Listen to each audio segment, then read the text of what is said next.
തുറന്ന പറച്ചിലിൻ്റെ ഒരു സീസണാണെന്ന് എനിക്ക് തോന്നിയിട്ടുണ്ട് ഇപ്രാവശ്യം. ഓരോ ദിവസവും പുതിയ പുതിയ തുറന്നു പറച്ചിൽ വരുന്നു, അതിനെക്കുറിച്ചുള്ള ചർച്ചകളൊക്കെ നടന്നുകൊണ്ടേയിരിക്കുന്നു.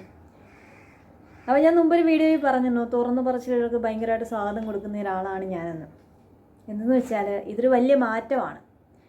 മുമ്പൊക്കെ ആയിരുന്നുണ്ടെങ്കിൽ ഒരു അതിക്രമം നേരിട്ട ഒരാൾ മറവിലായിരുന്നു എന്ന്, എന്തൊക്കെയോ നഷ്ടപ്പെട്ടു, ഇനി ആരിലൊക്കെ അറിഞ്ഞു കഴിഞ്ഞാൽ വലിയ പ്രോബ്ലം ആവുമെന്ന്. പക്ഷേ ഇപ്പോൾ അവർ ബോൾഡായിട്ട് വന്നതെന്ന് പൊതുജന മധ്യത്തിലൂടെ വന്നതെന്നാണ് പറയണത്. എനിക്കൊന്നും നഷ്ടപ്പെട്ടിട്ടില്ല. അതിനിരയാക്കി ആരാണോ അവരെ അതിനിരയാക്കിയത് ആ ആളുടെ നേരെ വിരൽ ചൂണ്ടിക്കൊണ്ട് അവരിന്ന് അവരുടെ പറയാനുള്ളതൊക്കെ പറയുകയാണ്. അപ്പോൾ ഒരുപാട് മുന്നേ വരാഞ്ഞ് എന്ത് ഇതൊക്കെ ഇപ്പോഴാണോ പറയുന്നതെന്ന് ചോദിച്ചു കഴിഞ്ഞാൽ ഒരവസരം നമുക്ക് തുറന്നു പറയാൻ കിട്ടുന്ന സമയത്താണ് അതിനുള്ള ധൈര്യം വരിക. ഈ കാലഘട്ടത്തിൽ അവർ അതുമായി ബന്ധപ്പെട്ട് ഒരുപാട് ഇമോഷൻസിലൂടെ അവർ കടന്നു പോയിട്ടുണ്ടാവും. ഒരുപാട് പ്രാവശ്യം അവർ ഡിപ്രഷനിലേക്ക് പോയിട്ടുണ്ടാവും. വേറുള്ളവർക്ക് ഇതുപോലെ ഉണ്ടാവുന്നുണ്ടോ ഈ പ്രശ്നങ്ങൾ എന്നുള്ള രൂപത്തിൽ കടന്നു പോയിട്ടുണ്ടാവും. എനിക്ക് മാത്രമാണോ ഇങ്ങനെ ഉണ്ടായെന്ന ടെൻഷനിലൂടെ പോയിട്ടുണ്ടാവും. ഇനിയും എനിക്ക് ഇതുപോലത്തെ പ്രശ്നങ്ങൾ ഉണ്ടാവുമോ എന്ന ചിന്തയിൽ അവർ ഒതുങ്ങി കൂടിയിട്ടുണ്ടാവും. അങ്ങനെ ഒരുപാട് ഇമോഷൻസിലൂടെ കടന്നു പോയിട്ടുള്ളവരായിപ്പോൾ ഈ വന്ന് നിന്ന് തുറന്നു പറച്ചിലുകളൊക്കെ നടത്തിക്കൊണ്ടിരിക്കുന്ന ആൾക്കാർ.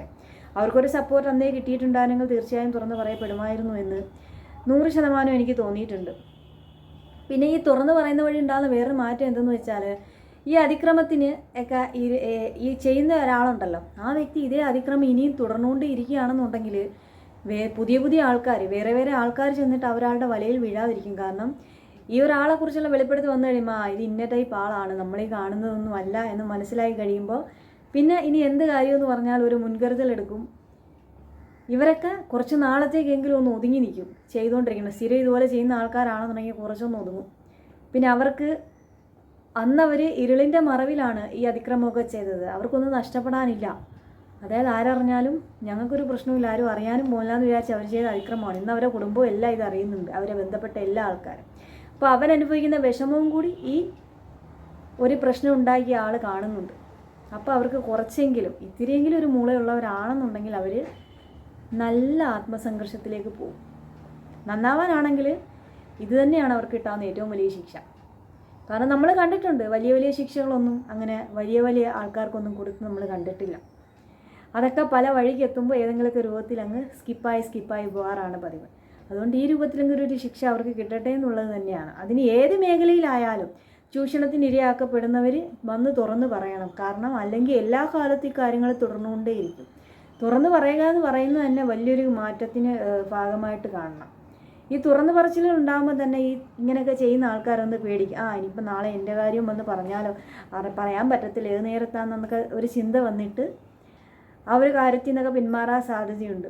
കാരണം ആ ഭീഷണിയൊക്കെ മറികടന്നിട്ടാണ് ആൾക്കാർ വന്ന് നിന്നിട്ട് ഇങ്ങനെ തുറന്ന് പറയുന്നത്. അപ്പോൾ ഇനി എത്ര ഭീഷണിപ്പെടുത്തിയാലും ഏതെങ്കിലുമൊക്കെ ഒരു സപ്പോർട്ട് കിട്ടിക്കഴിഞ്ഞാൽ ഇരകളായിട്ട് പുറകോട്ട് മാറി നിന്ന് മുഖം പോലും കാണിക്കാതെ വെളിപ്പെടുത്തിയിട്ട് പോകുന്ന ആൾക്കാരൊക്കെ നല്ല അടിപൊളിയായിട്ട് വന്ന് നിന്ന് അവരെ കേൾക്കാൻ ഒരു ആളുണ്ടെന്ന് മനസ്സിലായി കഴിഞ്ഞാൽ വന്ന് നിന്ന് കാര്യങ്ങൾ പറയുമെന്ന് മനസ്സിലാവും.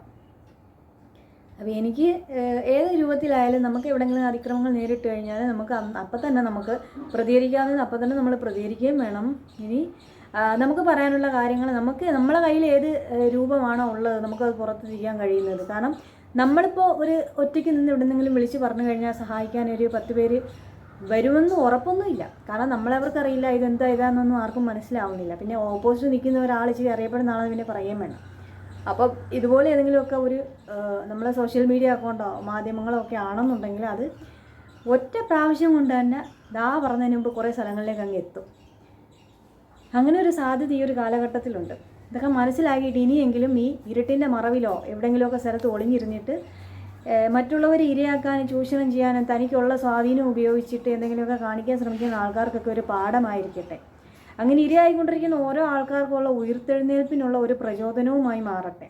കാരണം ഇത്രയും ആൾക്കാർ ഈ അതിക്രമം നേരിട്ടിട്ടും അവരൊക്കെ പിടിച്ചു കയറിയിട്ടുണ്ടോ ജീവിക്കുന്നുണ്ടോ അവരാരും ഈ ഇത്രയും സംഘർഷം നേരിട്ട് പോയിട്ടും ജീവിതം അവസാനിപ്പിക്കാനോ വേറെ രൂപത്തിലോ ഒന്നുമല്ല പോയത്. അവരൊക്കെ ഇപ്പോഴേ ഒന്ന് വിളിച്ച് പറയുന്നുണ്ട്. ഞാനും അതുപോലെ തന്നെ എനിക്കും ഒന്നും നഷ്ടപ്പെട്ടിട്ടില്ല, ഞാനും പിടിച്ചു കയറി വരും എന്നുള്ള രൂപത്തിലൊരു തീരുമാനം എടുക്കുക. അവർ ഇടമായി ഒരു ഇതായി മാറട്ടെ. ഒരുപാട് ചേഞ്ചുകൾ എല്ലാ മേഖലകളിലും വരട്ടെ. കാരണം പല രൂപത്തിൽ പ്രത്യേകിച്ച് സ്ത്രീകൾക്കൊക്കെ പല രൂപത്തിൽ അതിക്രമങ്ങൾ പലയിടങ്ങളിലും നമുക്ക് ചിലപ്പോൾ ഒരു ഡയലോഗായിരിക്കും പറയുന്നത്. ഡയലോഗിൽ ഒരു അർത്ഥതലം മാറി വരുന്ന ഡയലോഗാണെങ്കിൽ പോലും നമുക്ക് മാനസികമായിട്ട് അത് നമ്മളെ ഒരുപാട് കാര്യങ്ങളെ ബാധിക്കാം.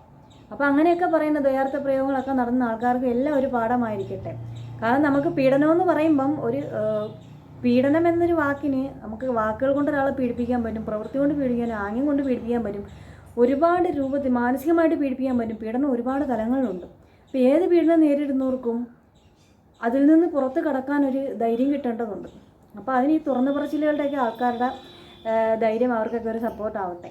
ഒരുപാട് രൂപത്തിൽ നമുക്ക് പീഡനങ്ങൾ ഉണ്ടാവാം. തൊഴിലിടങ്ങളിൽ ഉള്ള ചൂഷണത്തിൻ്റെ കാര്യങ്ങളാവാം, ഏതും ആവാം. നമുക്കിപ്പോൾ ഒരു സാധനം, ഒരു പേപ്പർ കഷ്ണം ഒരു സ്ഥലത്ത് കൊടുക്കാൻ ചെല്ലുമ്പം ആയാൽ പോലും നമുക്ക് നേരിടുന്ന ചില കാര്യങ്ങളുണ്ട്. അത് നമ്മൾ ആ കാര്യം സാധിക്കണം എന്നുണ്ടെങ്കിൽ ചില അഡ്ജസ്റ്റ്മെൻറ്റ്, ചില വിട്ടുവീഴ്ച എന്നൊക്കെ പറഞ്ഞ് നമ്മൾ തന്നെ കേട്ടിട്ടുണ്ടാവുമല്ലോ പലപ്പോഴും. അപ്പോൾ ഇപ്പോൾ നമ്മൾ മറുപടി കൊടുത്തിട്ട് പോരുമെന്നുണ്ടെങ്കിൽ നമുക്കൊരു മാനസികമായിട്ട് കുറേ നേരം അതിങ്ങനെ നമ്മളെ ചുറ്റി വരിഞ്ഞുകൊണ്ടേയിരിക്കും ആ ഒരു കാര്യം. എന്നോട് അങ്ങനെ പറഞ്ഞല്ലോ എന്നുള്ളത്. അപ്പോൾ ഈ അതിക്രമത്തിൽ ഇരിയാവുന്നവർ കടന്നു വന്നൊരു സംഘർഷം എന്താണെന്നൊന്ന് ആലോചിച്ച് നോക്കിയാൽ മതി. അത് ഏത് രൂപത്തിലുള്ള ഒരു പീഡനമായാലും. അതുകൊണ്ടാണ് ഞാൻ പറഞ്ഞ പീഡനം എന്ന് പറയുന്നത് ഒരുപാട് തർക്ക തലങ്ങളിലുണ്ട്. ഒരുപാട് രൂപത്തിൽ ഒരാളോട് പീഡനം നമുക്ക് ചെയ്യാം. അപ്പം ആ ഇരയാക്കപ്പെട്ട ആളുകൾക്കെല്ലാം മുന്നോട്ട് വന്ന് പറയാനുള്ള ഒരു അവസരമാകട്ടെ. ഈ തുറന്നു പറച്ചിലുകൾ വഴി അവർക്ക് കിട്ടുന്ന തന്നെ ഒരു വലിയ ശിക്ഷയായിട്ട് അവരതൊക്കെ ഒരു പാഠമായിട്ടെടുത്ത് പഠിച്ച് നന്നാവാൻ ശ്രമിക്കുന്നുണ്ടെങ്കിൽ ശ്രമിക്കട്ടെ. നമുക്കത്രയല്ലേ പറയാൻ പറ്റുള്ളൂ. എല്ലാവർക്കും പിടിച്ചു കയറാനുള്ള അവസരങ്ങൾ ഉണ്ടാവട്ടെ, തുറന്നു പറയാനുള്ള ധൈര്യം ഉണ്ടാവട്ടെ, മറ്റുള്ളവർ അതിൽ നിന്ന് പാഠം ഉൾക്കൊണ്ടാവട്ടെ, അതുവഴി നാട് നന്നാവട്ടെ. അതിൽ കൂടുതൽ എന്ത് പറയാനാ പറ്റുക? അപ്പോൾ അത്ര